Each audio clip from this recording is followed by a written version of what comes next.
What's up? Now just recording a podcast. What's up with you? Oh, not too much. You know what, though? What? You need a counselor. Thanks, so do you. I do need a counselor. You're right. Welcome to another episode of You Need a Counselor. This is a podcast where we talk about all of the reasons why we need a counselor and all of the reasons why you need a counselor. And last week we talked about all of the reasons why your kid needs a counselor. And it's our belief that everybody in this world needs a counselor, that there isn't a single person who does not need a counselor. I'm Julie Johnson. I am the president and founder of Heart In Solutions. We're a strength-based counseling agency here in Iowa. We do in-office mental health care services, and we also do in-home behavioral health care services. And right now we are offering telehealth as well. So you can do your counseling on the computer, or you can do it like me and put your headphones on and do it while you're on the treadmill in the morning, which is great, on the phone. So welcome to our podcast. And I'm Krissa. I am the vice president at Heart In Solutions. I'm in charge of the behavioral health program that Julie was talking about. So we work with children ages 4 to 18 in their home or over telehealth on different behavioral skills to help improve those behaviors in children. And this is You Need a Counselor. The mission of our podcast is that we are designed for people curious about counseling, but who have barriers keeping them from experiencing the benefits of counseling. Our mission is to share stories about counseling, good, bad, indifferent, and spread the message that everyone can benefit from mental health and behavioral health counseling services. We post on Sunday nights at 5 o'clock, so make sure you put us into your weekly routine. Make sure that you save up your laundry and fold that laundry while you listen to us every week. We're going to keep you company while you do that, and every Sunday night. Also, that'll give you some Monday morning motivation to call a counselor, get scheduled for an appointment, or if you do have a counselor and you maybe haven't seen them in a while, to go ahead and give them a call this week as well and get scheduled for your appointment. We want to talk to you today about how do you even get a counselor? Even if you want a counselor and you know that you need a counselor and you know that what do you need do? A counselor, yeah, what? Okay. What's next? I know I need a counselor. So, you've been telling us for 6 episodes that I need a counselor. I get now it now. what? Yeah, okay, so what? So if you are in that situation, then awesome for you, because the first step is figuring out, do you need a counselor? And our opinion is that the answer is yes. You do need a counselor. So if you are at that point where you've been listening and you kind of think, okay, I could maybe benefit from having a counselor. That sounds like an okay thing to do. Then that's great. This episode is for you. So some of the first steps to even getting to that point, if you're new and this is the first episode, go back and listen to the 100 Reasons Why You Need a Counselor podcast episode, and go ahead and listen to the 100 Reasons Why Your Kid Needs a Counselor. Because I don't know about you, Krissa, but we scored those I scored it on my daughter, and Krissa scored it on her brother, but a lot of those applied to me also.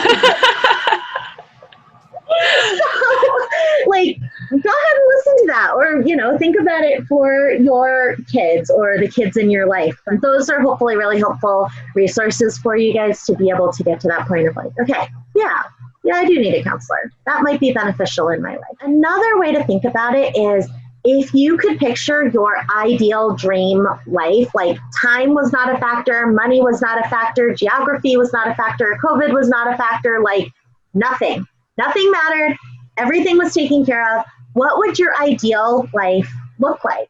And so you could say, what would my day look like? What time would I wake up in the morning? What time would I go to sleep at night? What would be the first thing I would do? What would I eat for breakfast? So if you kind of go through your ideal day, you can kind of see where okay, yeah, there are some things that I'm doing in my life that if I could have any kind of life, I'd probably still eat the same breakfast that I eat now, because it's really fast and it's pretty healthy, and so that works for me, right? So I'd still eat that same thing, but there might be other things throughout my day that I might say if I had my wish, maybe I wouldn't do some of those things, right? Or maybe these things would be different. Like I would live in a different house, okay? So we can kind of look at like what would be different in our lives, because the fact is that we have control over a lot of those things. So there are a lot of things that maybe we don't give ourselves permission to even think that we have control over, but we do have control over it. So we just need somebody to kind of support us and give us permission to like think about those changes and dream about those things. So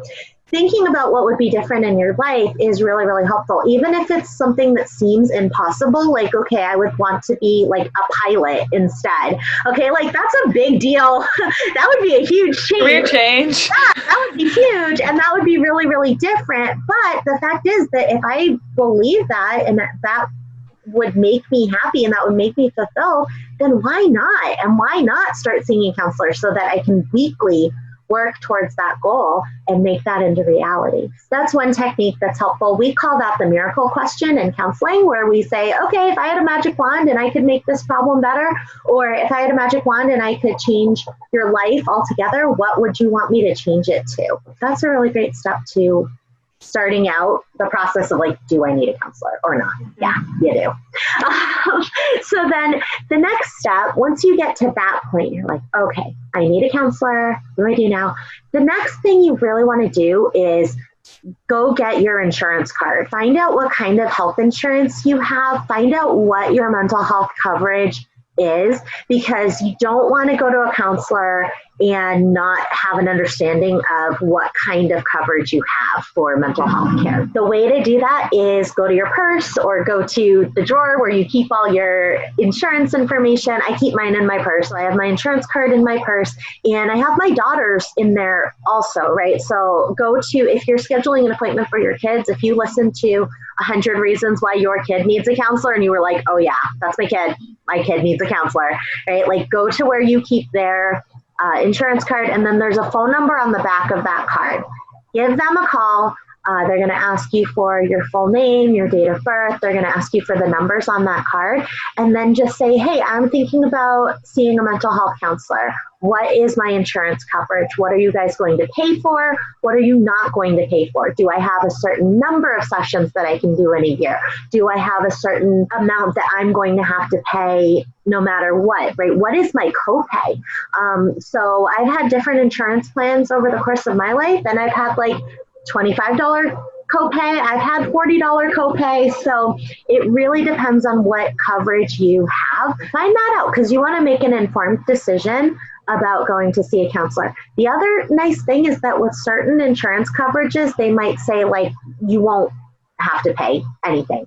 Awesome. That's great to know. So give them a call, find that out before you call into the counselor. Also, the next thing you're going to want to do is you can ask that insurance company, you can give them your zip code, and they can tell you different counselors in your location. So you can kind of kill two birds with one stone. In that situation, they will tell you the different agencies or providers in your area that accept your insurance. Yeah, just find that stuff out. It's really important. The other thing to find out about too is like other types of coverage that you might qualify for. So insurance isn't the only way to cover mental health care. There's also employment plans, EAPs at certain jobs. They might have some benefits for you. So talking to your HR department where you work, you might be able to find out if they will cover a certain amount of sessions for different things. If you are coming to counseling because you've been the victim of a crime, in the state of Iowa, there's something called the Crime Victims Compensation Fund.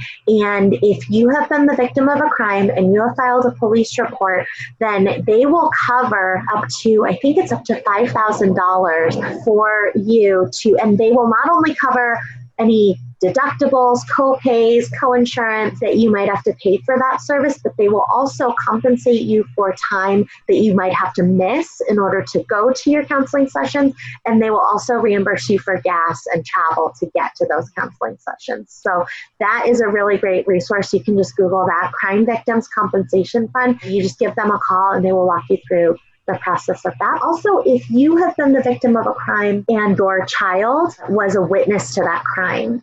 So sometimes we see this in domestic violence situations where children were home when domestic violence happened and the police came to the home.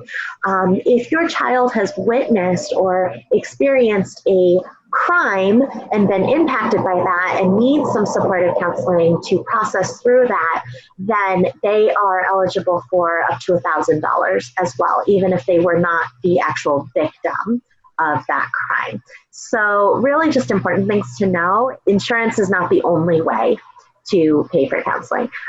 Most counseling places also will accept private pay as well if they do not accept your insurance type. Another place that you can go to look for a counselor. So counselors tend to be like not in the main areas of the town. Like, you know, I usually know where the pharmacy is. Like I know where Target is always, no matter what city I'm in, because it's so visible. But if I go to a new city, like who are the counselors here? I don't know. I don't know where their little side corner office is off the back road. Psychology Today is also a really great national resource. So if no matter what zip code you're in, you can type in your zip code, and you can also sort that search by your insurance type. So I've got Blue Cross, so I would put in my zip code and I would search for Blue Cross covered, and it's going to give me a photo and a bio of all of the counselors that are in the certain mileage range that I've set of me that I can call or email as well. It's not a sponsored video by Psychology Today, but hey, Psychology Today. Sponsor us. Hey. Yeah, definitely Psychology Today is a really, really great resource for how do I even find a counselor to call. So now you found a counselor that you want to call. So your next steps would be obviously to call them. So before you make your call, make sure, like Julie said, you have your insurance card out and ready. You have your social security number or your social security card if you don't have that memorized, in your calendar. Make sure that's ready too, because they're going to obviously want to schedule a session with you on the phone. Also, while you're on the phone, so then make sure you go through all of that information, all of your personal, they'll ask your like address, birthday, phone number, all that basic contact info, social security number, your insurance info. If you do have a preference on your counselor, so gender or like type of thing they work with that you want to work on during counseling or whatever it is, make sure you let them know that as well when you call. And then obviously you will schedule your first appointment from there. So do make sure you have your calendar out and ready so you guys can get that scheduled. And then your first appointment that you go to when you see a therapist is your assessment. So Julie's going to talk a little bit about what to expect in an assessment, especially Julie is a therapist, so she does assessments as well. So she can give us some background info that not all clients would normally have of what goes on in an assessment and what is asked. One other surprising thing that they might ask you on the phone is like if you call in and you are trying to get your child scheduled, they're going to ask for the full name, date of birth, and address of the person who holds that insurance and is the primary of that insurance. So if that's your kid's mom or if that's your kid's dad, they're going to want to know that stuff, and they're going to want to know their address, like their mailing address. So having a lot of that stuff in place beforehand is going to just save you a lot of time and, to be honest, a lot of annoyance. Like when you call in and then they ask you that and you're like, oh, now I have to go gather all this stuff, you know, or whatever, make sure that it's right. And so that is one tip, is just try to get that stuff beforehand, because they will probably ask for that if your child is under that person's insurance. Yeah, so the first appointment with your counselor is an assessment. Oh my gosh, you guys, that can be so awkward. I just want to let you know, like, your assessment, insurance companies require that you have a diagnostic assessment, okay? And they require that that be the first session. And it makes sense in a lot of ways, because that's where we find out, okay, what are the goals that we want to work on? What is the purpose of you coming in? What are the things that you want to have different? What are the things that you want to improve in your life? So, or what are you experiencing right now that you would like to not experience? So the assessment is for setting goals, getting a sense of what you're experiencing and what you would like to experience. But they also, the insurance companies want to have social histories as well. And social histories include things like, how did you get along with your family of origin? And how did your parents parent you? And if you're going in there because you lost your job and you're stressed out because you lost your job, and then they start asking you about like your parents' mental health diagnoses and, you know, like, how did they do discipline when you were a kid? You're going to be like, why are you so nosy? That doesn't have to do with anything. Yeah, like you're going to go in and be like, why are you asking me this? So it has literally nothing to do with why I called. And I totally get that because you're right, it doesn't. But these are really important questions that we have to ask in the beginning. Your insurance company wants to know. And also it is really helpful for us to know these things about you. So they're going to ask you probably questions about like your medical history, like major surgeries you've had and medications you've been on and other times that you have been to other counselors or times that you might have like had to go to the hospital, things like that. So that can feel really personal. They're going to ask you about different traumas that you might have experienced. They're going to ask you about self-harm ideation or about suicidal ideation or homicidal ideation. And they're going to ask you about drug and alcohol use, okay?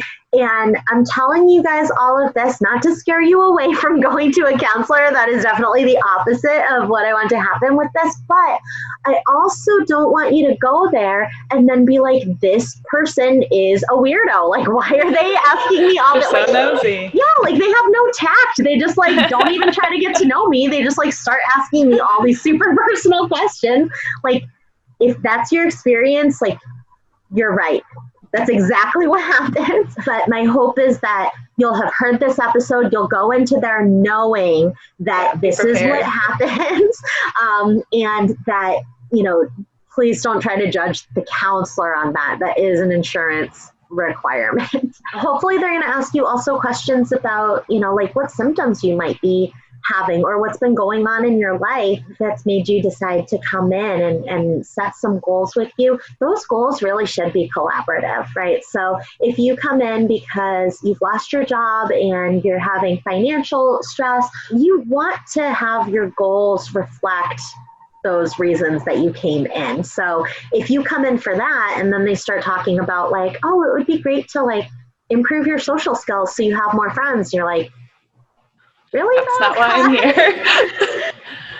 So we really want to make sure that, by the end of that assessment or the next appointment, that you know what your goals are. It is your right to know what your goals are and to be part of that goal setting process. If you hear the goal that your counselor says and you're like, that's not what I want, or that's not what I came in for, it's fine to say that. It's your right to say that. You are part of that process. This is not like when you go to the doctor, they say, okay, well, this is what you have, like you have strep throat, and our goal or treatment goal is like, we're going to give you this medicine and then you're not going to have strep throat anymore. That's medical model, and counseling really isn't that way. You get to set the goals that you want to have happen. So that's the assessment.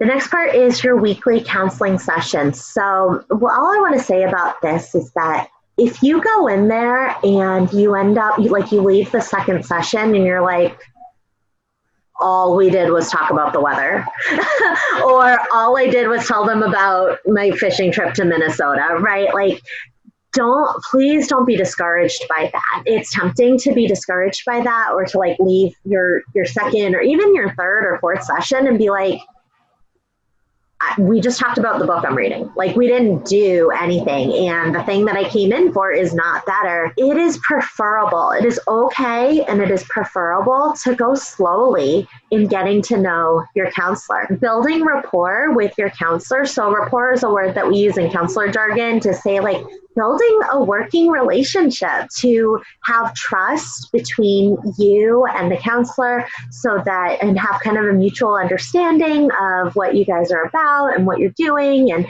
for your counselor to have an understanding of what your values are, what your goals are, just who you are as a person, how you like to communicate, if you like to use humor, if you don't. Those things are really, really important for your counselor to know. And so if your counselor is spending 2 or 3 or 4 or even more sessions just getting to know you and who you are as a person, you're making a lot of small talk, that is totally fine. If you are comfortable with that, and sometimes what people say, they say, well, I went to a counselor and it just seemed too fast. Like they just started talking about this trauma that happened in my past. And I was like, I don't even know you, guy. Like, who are you? then that's an indication that things are going too fast. And the antidote for that, you set the pace. And so your counselor is not going to be upset if like you don't just start talking to them about your deepest, darkest fears the second session. Nobody expects you to do that. And if you do that just because you think that your counselor wants you to do it, then you're not going to get the best outcomes of what you want. And it's not going to be as comfortable or productive for you as it could be. Just know that it's going to be kind of slower at first, and that's okay. Like you wouldn't, if you go on a first date with somebody, let's say the first date is the assessment. Well, if you go on a first date and it's like the assessment, you don't go on a second date. Asking your social history. Yeah. But if you go on a date with somebody and you guys talk about the weather and you talk about movies you like or that you saw and you talk about concerts you've been to, that's totally appropriate. Nobody hopefully is expecting that you go on a second date and you start talking about like, ooh, when we move in together, or ooh, when we have kids, or, you know, like that would scare you away. Yes. And the same is true with building a because you're building a relationship and that takes time. And just like that, you're building a relationship with your counselor, very different kind of relationship, but you are building a relationship with your counselor that takes time. Your counselor is not expecting you to dive right into talking about things that you might not be comfortable talking about. Yeah. And then setting long-term and short-term goals are really important. We talked about that a little bit, but also just talking to your counselor about how you'll know that those goals are met, because you want to know that you're making progress towards those goals, and you want to know that once you do reach those goals that you'll know it and that you can start working on new goals that are going to improve your life or increase the things that you want even more. So setting those short-term and long-term goals and just reviewing those consistently in counseling are going to be really, really helpful. So next we're going to talk about things to look for in a counselor and things to ask your counselor once you're there. So you have your appointment set, you show up for your first session, your assessment. Obviously, most important thing is your therapist there? Are they on time for your appointment? Do they no-show your session? Obviously, you might want to start looking for a different counselor if that were to happen. That should not happen. Along with that, what is their cancellation policy? How much notice do you have to give them if you need to cancel or reschedule a session? How early are you expected to be there before a session? So make sure you know all of that first arrive as well. Another thing to look for that you'll notice when you first walk into an office is how is the sound there? Can you hear what's happening in other people's sessions? Is there any confidentiality at all? Do they have sound machines? So in our Heart and Solutions offices, we have little white noise sound machines that are around each door that you'll notice when you come in that sound like a humming noise. So you can't hear what's going on in the other sessions. Do they have something like that, or is it completely open and you're able to hear what's going on in other sessions? Because that then means obviously people will be able to hear what's going on in your session as well. So look for little things like that when you do enter an office to see that they have those things in place. These ones are definitely based on personal experience for me. So I've seen a lot of counselors, and I've had a couple times actually when I was looking for a counselor and I found the counselor that I'm working with now, I called from Psychology Today. I called like probably 10 counselors, and I scheduled with like, some of them didn't even get back to me from Psychology Today. I was like, whatever, they're lost. And then I scheduled with like 5 of them, not on the same day. Please don't schedule back-to-back assessments. Please don't schedule assessments with different counselors on different days. Definitely, like, should you try out different counselors when you're looking for a new counselor? Like, should you kind of try out different ones and reach out to different ones? Yes. Please don't do it on the same day. If you do it on the same day, your insurance is likely to say that they will not pay for 2 therapy appointments on the same day. So what would then happen is that the second therapist to bill that session, the insurance company will deny that claim, and then that counselor is going to bill it to you, and you're going to have to pay for that session. So please don't do that. Give yourself some time too to process between them. You don't want to do another assessment back to back. Oh my gosh, no, nobody wants to go through that. That's just a lot, right, at one time. Yeah. So space them out a little bit. But definitely we encourage talking to different ones and kind of seeing who you want to be working with, but please don't do it on the same day. And yeah, are they on time is such an important one. So one of the counselors that I scheduled with at that time, so I got there and it was like a house. It was her office, but it was in a house. And so I pulled up and it was like a screen door and like a door, like a house. And so I knocked on the door and rang the doorbell. Nobody answered. And so I went back to my car and I called and nobody answered. And then I texted.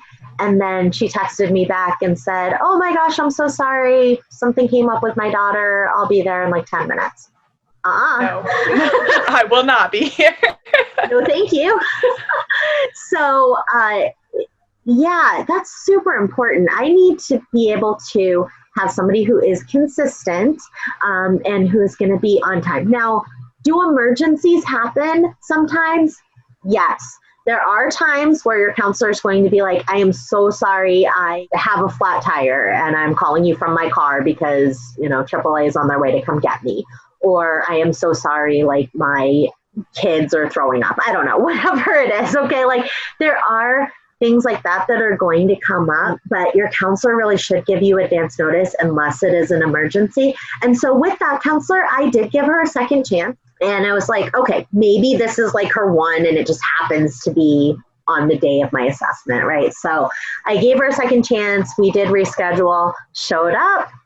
She was not there on the second one. Oh my gosh. And as I was texting her, she pulled in next to me and went in there. Okay, but like, no, your counselor you should not like see the inside of your counselor's car and like see all their empty Starbucks cups or whatever on the floor. Like that should not happen. When you get there, they should be they might be finishing up with another client or something, but like they should be in there ready to see you. Okay. So after that second time when she was late, and she was probably like only 2 minutes late, but still like, I definitely value my time and I want somebody who values my time as well. So that was one time. The sound machine situation, I went into one and it was a shared building. So there was an eye doctor and like a sunglasses place and there was a hair salon. And so it was a shared office space, which is fine. There's nothing wrong with that. And sometimes people prefer that because then you're walking in there and you can get like multiple things done while you're in there. That's fine.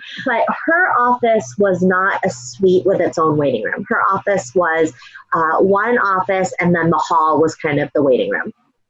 And I sat in the hall. I was probably like 10 minutes early and waited for my session time to start. And I could hear everything that was happening in the session in her office. So she was in there with a client finishing up and I could hear everything and there was no sound machine.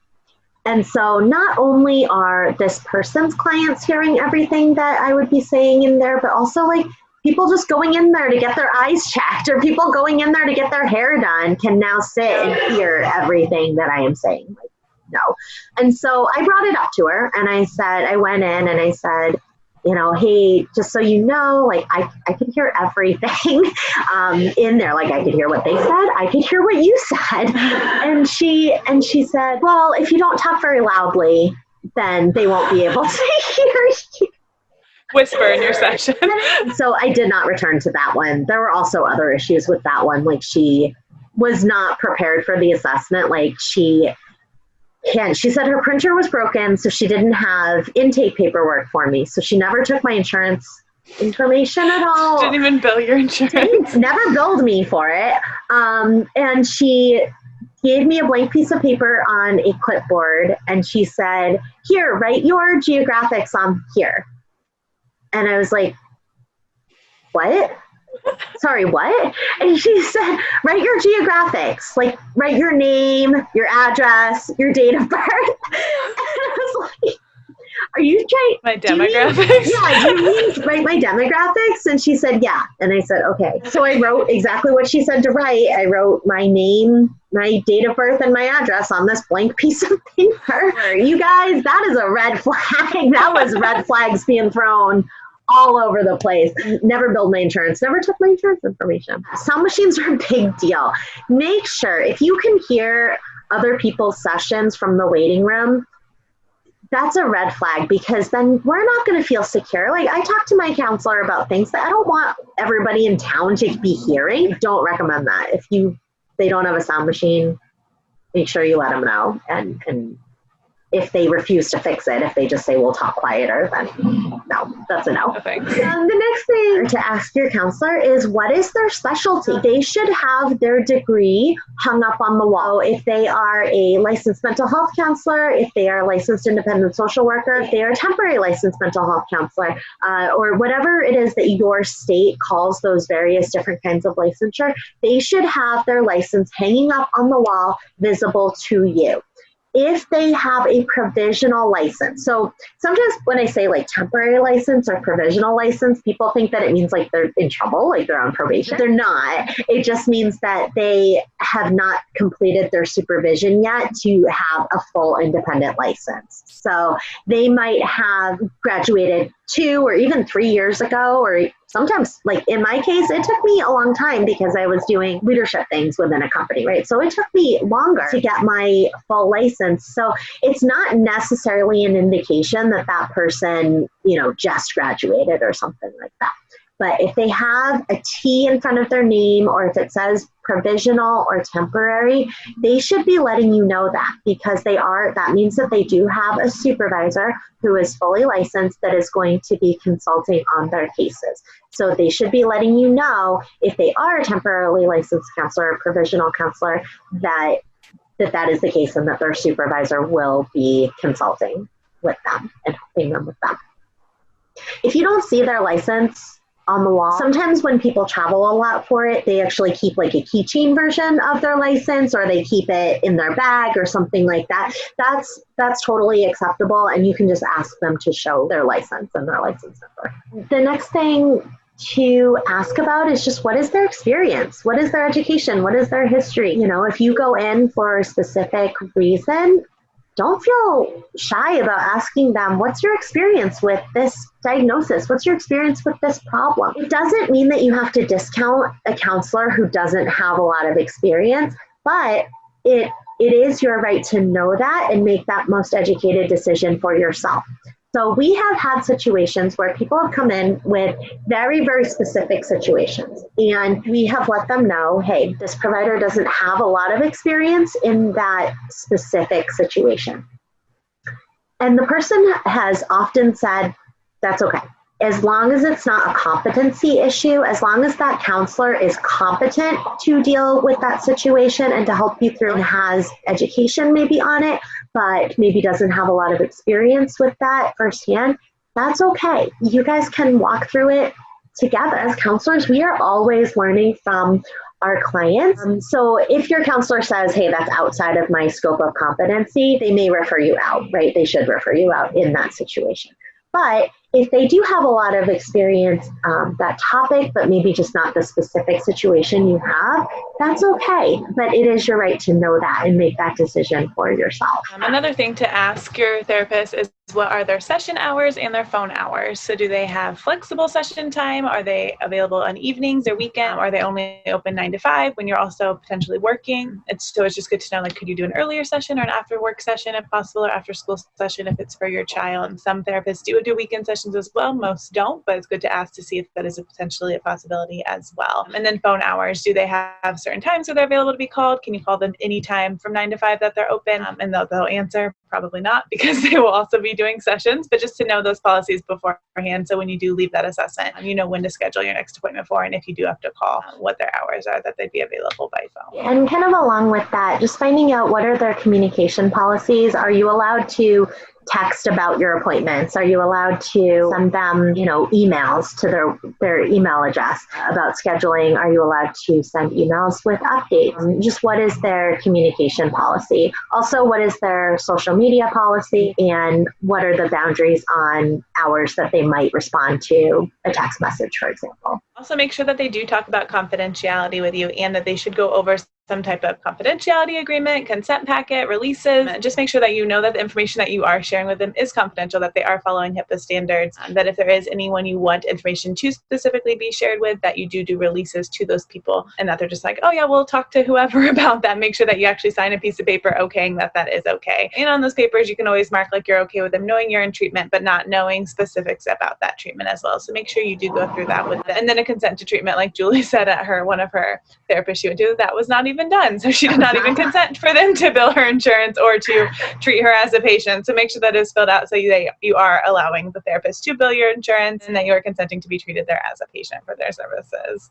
Any intake paperwork should always be done at your first assessment. And it's also okay to, like Krista was saying, to write in limitations on information that you want shared. Also, if there are any like custody issues of like who's allowed to pick up your kids, or any restraining order type issues of like who's allowed to be around you or your kid, make sure that you let the counselor know that as well, so that they know that, you know, okay, grandma and grandpa are not allowed to pick up, right? Or they're not allowed to be here during session time or while we're here. So in the assessment, the other thing that did not happen in that one that I talked about is that really, in order for your assessment to be accurate, best practice is that that counselor should be taking notes of some kind while they are asking you social history questions and while they're asking you about symptoms and your experiences. So that doesn't mean that they have to be like writing down everything that you say, and they might be taking notes in the form of typing as you guys are talking or writing things down as you're talking on a notebook. Just know that if they are taking notes on the computer, that's not necessarily an indication that that's what they're going to do during your sessions, because that would be awkward. So they may be doing that. You know, for me, I type on my laptop during the assessments, but then during a session, I wouldn't be doing that. I might take paper notes or something. You're giving them a lot of information in that assessment. And so we want to make sure that your records are accurate. And the most accurate way to make sure that that happens is to be taking notes as you're going, because I don't know about you, but sometimes it's hard for me to remember what I had for breakfast. So the idea of remembering somebody's entire social history later on when I'm writing notes, it's not possible. So they should be taking some kind of notes. Don't get mad at your counselor if they are taking notes during the assessment. That doesn't mean that they're always going to be like writing everything down while you're talking in your therapy. Also, ask questions about how often they're going to bill you. Like, are you supposed to bring your copays in every time? Are they going to send you a bill in the mail? Make sure that the address that they have is the correct address that you want that bill sent to. So for me, for example, like if somebody says at intake, okay, what's your address? I'm going to give them my street address, but in terms of where do I want my bill sent for copays, I want that sent to my PO box, right? So you can make that distinction and just make sure that they know like where to send those bills, because if you don't get those bills, you're going to then potentially have a buildup of bills that you have to end up paying later, and that's not fun. Also, just finding out what their methods of payment are. Like, can you just bring cash for your copay? Can you bring a credit card for your copay? Do you have to bring a check each time? Can you pay online? Things like that. Another question that I love, and people have asked me this as a counselor, is how do you believe that change happens? How do people change? And that'll tell you kind of a lot about that counselor's method and that counselor's theory.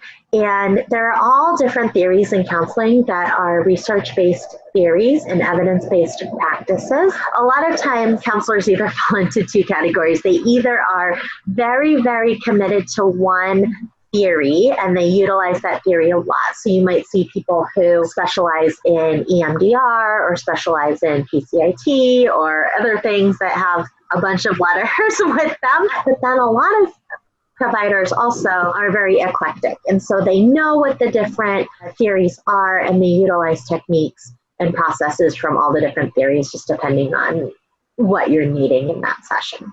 So asking them about what their theory is that they practice with, and then asking them to explain that. So if they say, I do CBT, and you say, what is that? It's okay to ask them that, and they can walk you through what that actually means for you. So then the next thing is ask them about diagnosis. How do they do their diagnoses? What are their thoughts on diagnoses? And also, it's your right to ask them later on, what did you diagnose me with?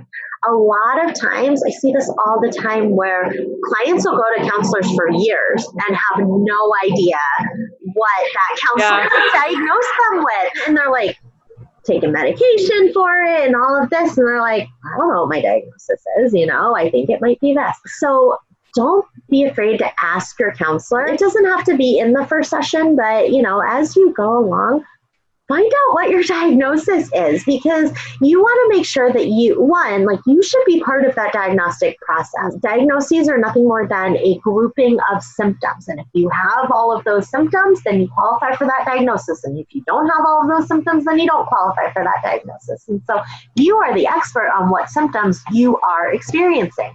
So you should be part of that diagnosis, and you should know what that diagnosis is, and also your counselor should be able to step you exactly through why they gave you that diagnosis. They should be able to walk through all of the symptoms and say, yep, you told me that you were having trouble sleeping. You told me that your appetite had increased. You told me this and that, right? So it should be very specific to you. Tell them about your medications. So bringing a list of medications that you take or that your child takes is going to be really helpful in that first appointment, because they are likely to ask you about all of your medications, including medications that you take for mental health purposes, but also like pain medications you might take, or just medications you may take for blood pressure, stuff like that. So bringing a list of that, the name of the medicine and the amount that you take and how often you take it, those are going to be really important too. And then also make sure that you tell them what you've liked about previous counselors. So if you've had other therapists in the past, what you did or didn't like that they did, and make sure to give examples. And then with this new therapist, if you like something that they did or didn't do during the session, make sure to tell them that as well, because otherwise they don't know and could continue to do it. Or if they think you didn't like it, but you actually did like something that they did, it's important to let them know that as well, so they can continue to do that. Yeah. So your counselor is going to be experienced with interpreting some body language, but body language means totally different things for different people. And so we're still human, and so we can misread body language. For example, my thinking face sometimes looks a lot like my annoyed face. And I know a lot of people like that, where you'll be like, oh, did I say something wrong? And they're like, no, I'm just thinking. Yeah. Or I'm just listening even. That sometimes happens. So making sure that you're telling them is just so important. So the next thing we wanted to talk about is reasons not to get mad at your counselor. So these are things that like sometimes people are like really annoyed about their counselor or feel like their counselor has like slighted them in some way or treated them badly. This is just a list that we kind of came up with of things that your counselor might do that might annoy you or frustrate you, but that your counselor has to do in order to stay legal, in order to stay ethical, in order to keep their license in good standing. Your counselor has to do these things and has to say no to a lot of things that they probably wish they could say yes to, but they just can't. If we don't understand what these things are, then like that, sometimes they can be really hurtful if we think that our counselor is just doing it because they don't like us. So gifts, don't be offended if your counselor will not take a gift from you. If you buy them something and bring it and they can't take it, just don't buy them stuff. They won't be able to take it. Along with that as well, therapists or counselors cannot buy things from you. So if you're selling things for school, like Girl Scout cookies or Boy Scouts always sell popcorn, we do really want to buy that stuff. Unfortunately, we're not able to. So don't be offended if you bring your school fundraiser or I know some schools sell like magazines or things like that, and we're not able to buy them from you. Yeah, we do want to. So don't bring the cookies and show them to us, and then we have to be all sad and say, no, you have to take them back home. Because we do really want to. We can't add you on social media either, so we do unfortunately have a lot of clients who try to add us on Facebook. So if you do try and add your therapist or counselor on Facebook or Instagram or anything like that, and they ignore your request or leave it sitting in there, it is because they cannot add you on social media. So don't add them. They can't come to your house for dinner. They can't go out to eat with you, go to your kids' graduation or chorus concerts or anything like that, or hang out with you outside of session at all, unfortunately. So they have to just set session times, and you can see your counselor. So may not immediately respond to phone calls or text messages. So again, with that phone policy, making sure you know when they are available to call or text, when you would be getting a call or text back if you do call or text them. If you call them at midnight, they may not answer.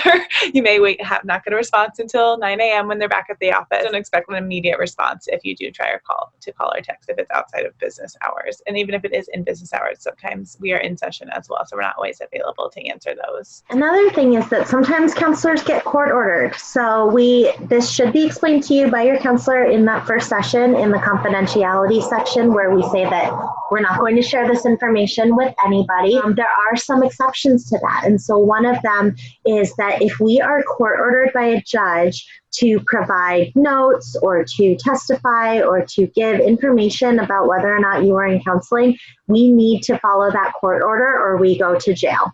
So if we get court ordered for something, now a court order is different from a subpoena.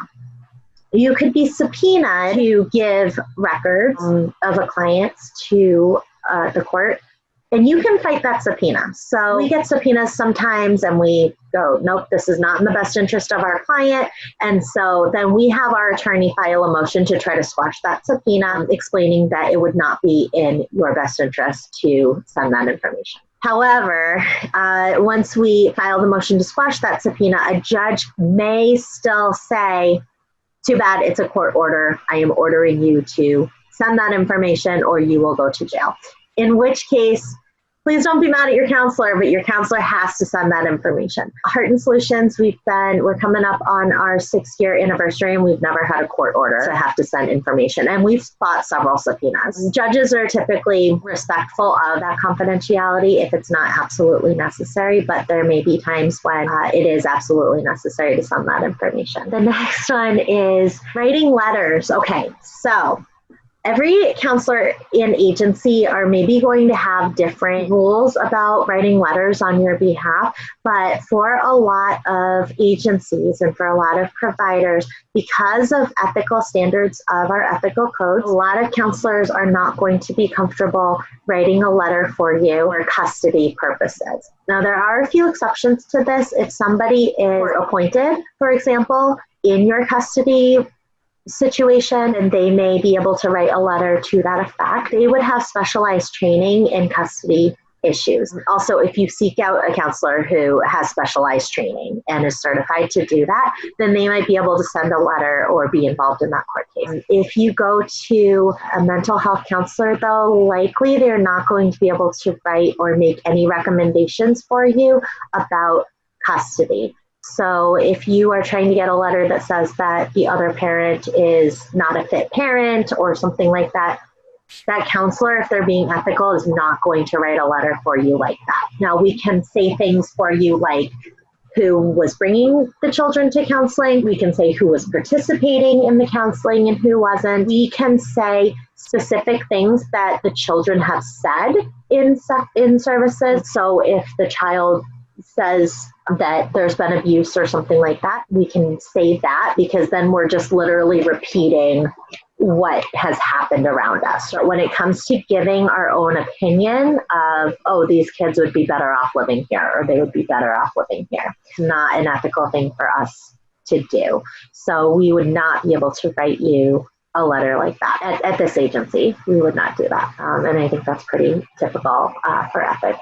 The other thing we get asked a lot is for people to write letters to their apartment complex or to their landlord saying that they should be able to have a comfort animal or a therapy dog or a therapy cat in their apartment, or that they shouldn't have to pay like pet fees or like pet deposit because their animal is a comfort animal. There's a big difference between a service animal and a comfort animal and a therapy animal. Therapy animals have to be owned and operated is a weird way to say it, but that is what a certified therapy pet in conjunction with your therapist. So we actually have a therapy pet who is certified with one of our therapists here at Heart and Solutions, and that is a therapy pet. That's not a pet that would like live with you at your house. That would be a comfort animal. Now, Krista and I love animals. Krista loves dogs and I love cats, but we love animals, the furry, cute kind. Yeah, just the furry ones. Yeah, the furry ones. We love animals, and like, do I personally believe that like my cats are a source of comfort to me, and that my cats like bring me a lot of joy, and that they help me when I'm feeling down, and that they're comforting to pet? Like, absolutely, I believe that as a person. There's no arguing that in my mind. Like, I believe that because that's what I experience in my day-to-day life, is that, yeah, it's comforting to pet my cats and to have them at home with me. But in my role as a counselor, I cannot state, because I don't know your animals. I don't know what impact your animals have on your diagnosis. I can say what you have told me, but that is not the same as me giving the opinion that your animal is a safe animal, or that your animal should live with you in an apartment that doesn't allow animals. So we are able to write a letter to your landlord that says what your diagnosis is. So some apartment complexes, they'll say, okay, if you've got a diagnosis letter from a licensed mental health counselor or a licensed social worker that says that you have this diagnosis, then we'll waive that pet fee or we'll allow you to have a pet for that reason. So sometimes the diagnosis is enough, and we're always able to write you a letter that says your diagnosis, that says how long you've been in treatment, what your goals are, things like that. But we're not able to write a letter that says, I believe that Krissa should have a dog in her apartment. It's outside of our scope. So sometimes people get mad at counselors for that. And it's understandable because our pets are really, really important to us. Just know that that's not because they hate animals. It's not because they hate your animal. It's just because of our ethical bounds. We can't do it. Also, if you see your counselor in public, now they should go over this with you also in your informed consent in that first appointment, is what to do if you see your counselor out in public. And typically what people will say, and what we say in our practice, is that if I see you out at the grocery store or the gas station, I'm not going to say hi to you. I'm not going to acknowledge that I know you. I'm going to walk by and I'm not going to make eye contact, and I'm just going to carry on with my day. The reason for that is not to be rude to you. The reason for that is to protect your privacy. So if you're out with your mother-in-law or you're out and shopping and, oh my gosh, here down one side of the aisle, here comes my teacher's kid, or my kid's teacher, or my teacher's kid, I guess. Coming down the other side of the aisle, oh, here comes my therapist. That's awkward sometimes. People don't always want to have to explain who that person is. And so what we do is we just assume that, and we do not make first contact, right? So we're not going to come up to you and be like, oh, hey, it was so great to see you at your session last week. I'll see you at your session next week. Like, no. If you wave at us, we will wave at you. If you say hi to us, we will say hi to you. But we will strongly discourage any talk of, oh yeah, remember what I was telling you about that dream the other day? Like, I had another one. Isn't that weird? Like, we're not going to talk to you about that in the freezer section. So if you see your counselor out in public and they ignore you and they just totally snub you, like, please don't take that personally. Just know that that is them trying to protect your confidentiality as best that they can. Next one is, we kind of talked about scope of competency before, but sometimes people will come in with certain presenting problems, and then as the counselors, we get to know that person, we realize there's some other stuff going on, and sometimes that other stuff is outside of the scope of what we are able to help you with. So it might be a situation where there are other people who are more qualified or have more education in that area or have more experience in that area, and we're just not qualified to do that. And in our ethical codes, we are not able to practice outside of our scope. This is really hard for counselors because we enjoy working with a lot of our clients. We want to see you succeed. We want to help you. We're helpers. But very often we've built a really great professional relationship. We're making progress. We're enjoying seeing you succeed. But if we do run into a situation like that, we may have to refer you to somebody else. Other reasons that we might have to refer you to somebody else, if there is transference or countertransference. So transference happens when you remind your counselor of somebody, or if your counselor projects certain feelings or thoughts or experiences onto you. So if you come in, if Krissa is my client and I'm her counselor, and she starts talking about something and I go, oh my gosh, this is just like my sister. My sister always says stuff like this. My sister's always going through stuff like this, and it's her own fault, right? Now, I'm not consciously thinking those things about Krissa. I'm not thinking, oh, Krissa is so irresponsible. Oh, Krissa, right?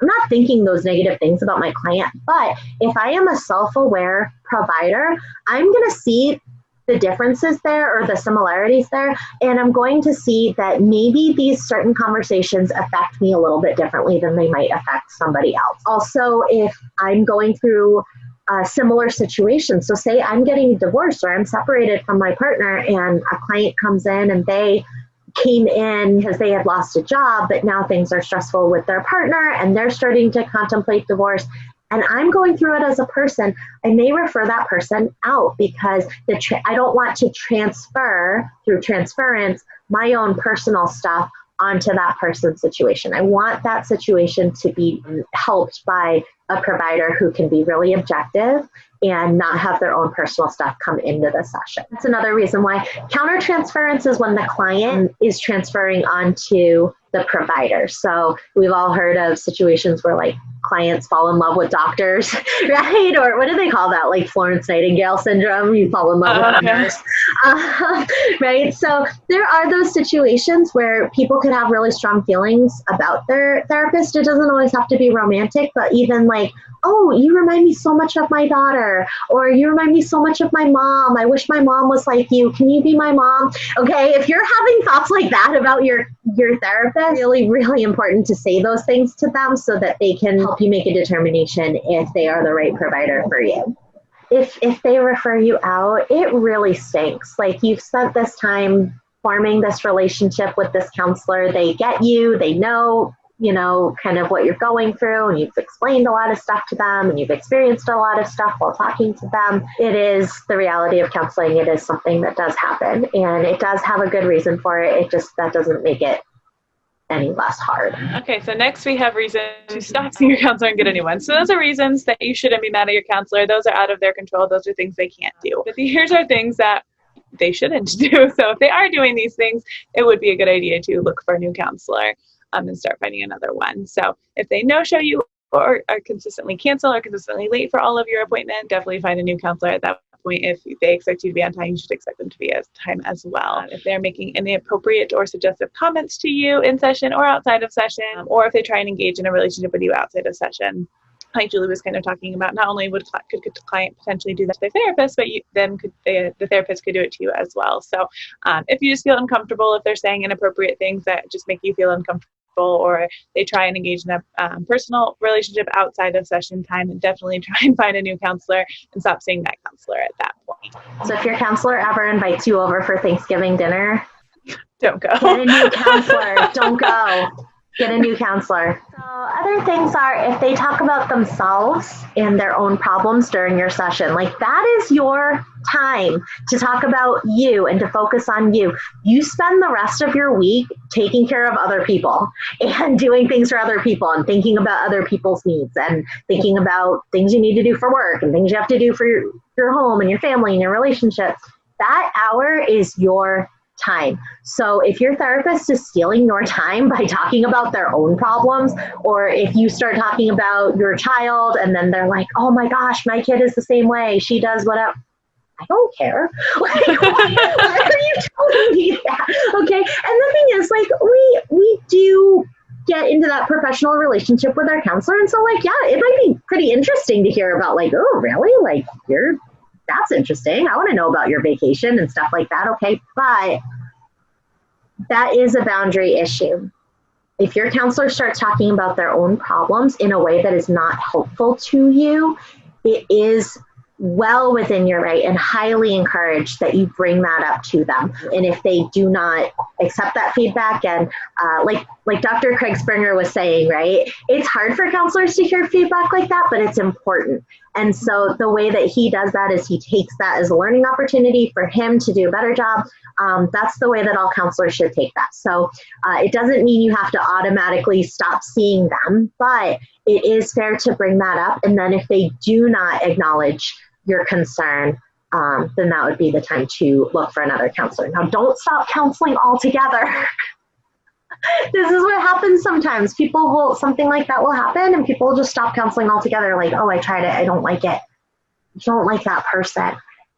Keep trying. I promise the person that is the right fit for you professionally is out there. So keep at it. Don't rob yourself of that experience. The next thing is if they don't appear interested or engaged in what you're telling them. Like if your counselor is like zoning out during your time talking to them, or you feel like they're about to fall asleep, or I actually had a supervisor who like fell asleep one time during supervision. Okay, that's not okay. So if your counselor is that way, that's not okay. Or if they're distracted, or if they're like looking at their phone during your session, or now if there's an emergency or they're expecting a phone call from the hospital or something, they should let you know ahead of time so that you know, like, hey, this isn't typical, but I'm expecting a call from the hospital. or, you know, there's an emergency or something and I have to have my phone on. That's one thing. If they're like looking at their phone or playing games or sending texts or emails during your appointment, that's not okay.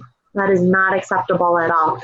Bring that up. And again, if they do not change that or they do not acknowledge your concern, that is time to look for another counselor. The other thing is if they don't challenge you. So in the beginning, yeah, you're not going to get a ton of challenging in the beginning necessarily, right? It's just like, you know, when you first start dating somebody and they say something kind of weird, you just kind of like, okay, that's cool. Okay, but if like when that's your husband and they do it, or your boyfriend, you're like, what are you talking about? So, or you're like, that's weird, or whatever, right? So it's the same way with counselors. We have to build that relationship before we understand the situation and we understand you and your values enough to challenge you. However, if you've been seeing this person for a long time, I would say like 6 months, you should have some rapport, okay? So if you've been seeing this person longer than that and they don't challenge you, if you go in and you just talk about your week and you talk about what's going on and they don't reflect back certain things to you, or they don't help you to reframe certain things, or they don't ask you open-ended questions about, well, what is that like? Or, you know, what was that like in the past? Or have you tried this? Or, and did you like it? Stuff like that, right? So if they're not asking you those questions, or if they're not challenging you either. So counselors are will challenge you, but in gentle ways. So if a counselor's like, that's stupid, don't do that, that's not what I'm talking about for challenging, okay? That is time to look for a new counselor. But if the counselor's like, okay, so I hear you saying that you really want to go to college because you want to be a dentist, because your grandpa was a dentist and it's really important to you. But then I also hear you saying that you don't want to do your homework because it's stupid. Right? Like, are you going to go to college? Right. Like, you know, help me make sense of that, because they don't seem to be aligned with each other. And if your goal is that you want to be a dentist like your grandpa, I want that for you, right? That's an example of that gentle challenging, right? I'm not calling you out and being like, look, you really should do your homework. Like, that's not going to do anything for anybody. But if that person is not challenging you in those ways, or in those gentle ways, after you've had rapport built up, then that takes away your opportunity to grow in counseling. The last thing is if they give you advice or try to like steer you in your decision making, that's kind of a red flag, okay? So for example, if let's say that I was pregnant and I was trying to decide like what to do because I'm not ready to have a baby right now. And so I'm thinking like, okay, my parents raise this baby, or I could give this baby up for adoption, or I could just have the baby and raise it. But then what about, you know, the baby's dad? All of these questions, right? All of these options. Now, if I'm the client, those are all my decisions to make. I never want to look back in 20 years and say, well, I did it because my counselor thought I should do this or that, right? That should never be the conversation. So your counselor's job is not to tell you what the right decision is. And sometimes that's don't get mad at your counselor if they won't tell you what to do. Yeah. Sometimes people do get frustrated with their counselors, like, oh my gosh, just tell me the right answer, just tell me what to do. They're not going to do that. If they do, though, that is a sign that it might be time to look for a different counselor if they are telling you what to do. So if you're kind of like, I'm kind of thinking about adoption, you know, and then they say something like, well, aren't you going to regret not raising your child? Or, you know, like if they say like, well, I really think you should give it a chance, that's a red flag, right? It's okay to say like, what other options are you considering, right? Or like, what is it that is making you lean in that direction? And what is it that is deterring you from other options, right? Those are great questions. Those are not trying to lead you down a specific path. But if that counselor starts talking about like her cousin who gave a baby up for adoption and then regretted it for 30 years, like that's a red flag. Okay, counselors are not supposed to do that. Also, if you ever feel like your counselor is trying to get you to follow a certain like religion or way of thinking or like political point of view, anything like that. I have no idea, honestly, if my counselor is a Democrat or a Republican. I have no clue. And that's good. That's important. Now, it's okay if you know what your counselor's religion is. Like, that's okay. There's nothing inherently harmful about that. But if you feel like your counselor is trying to convert you in some way, then really it is your right to bring that up and talk to them about that. And if they don't understand that concern and change those things, then that is time to look for a new counselor, probably. Now, if you bring up your religion and your counselor asks you questions about it, or, does some exploration of like, yeah, what was it like for you growing up in that religion? Or like, what are the customs there? And what are your holidays and things like that? That is absolutely fine. But if they're like, oh, I know you grew up Jehovah's Witness, but like, have you thought about Christianity? Like, that would be you can't know. Okay. No. So just things like that are definitely red flags and definitely things that are concerns.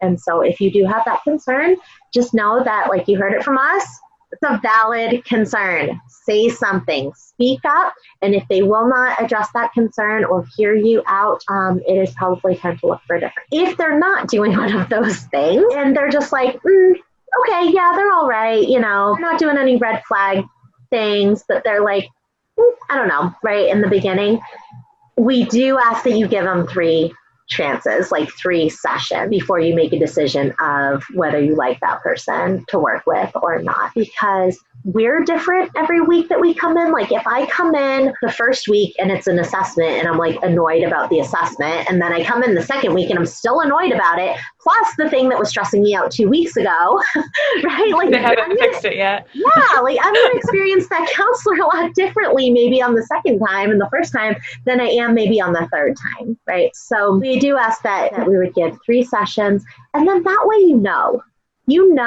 if you do make the decision that like, nope, this isn't the person for me, that's totally fine. But that you haven't robbed yourself of a potentially helpful counseling relationship. Please don't stop just after the assessment just because the assessment is awkward. It's going to be awkward. Even with counselors who are amazing and who are building rapport and fun, like, you still got to ask those questions. And those are hard questions to ask a stranger and to be asked by a stranger.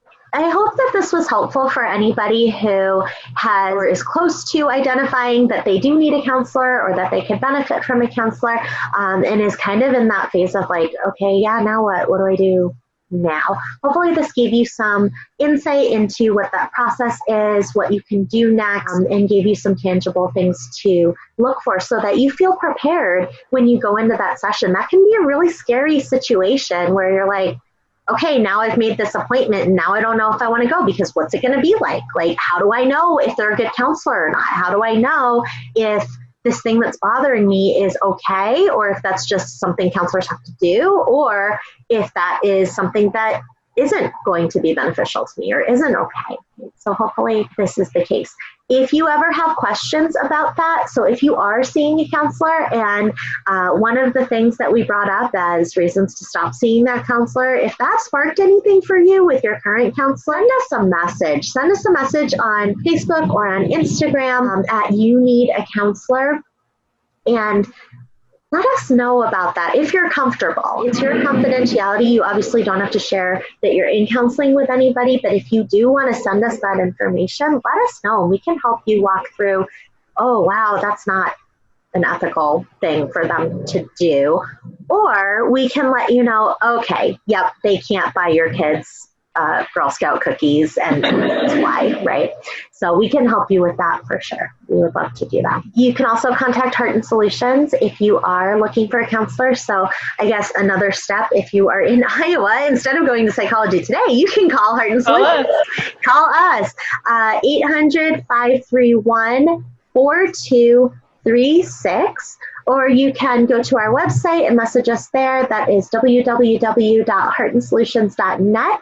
Or you can go to our Facebook page, and that it will have all of the phone number and all of the email information there as well. And that is www.facebook.com/heartandsolutions.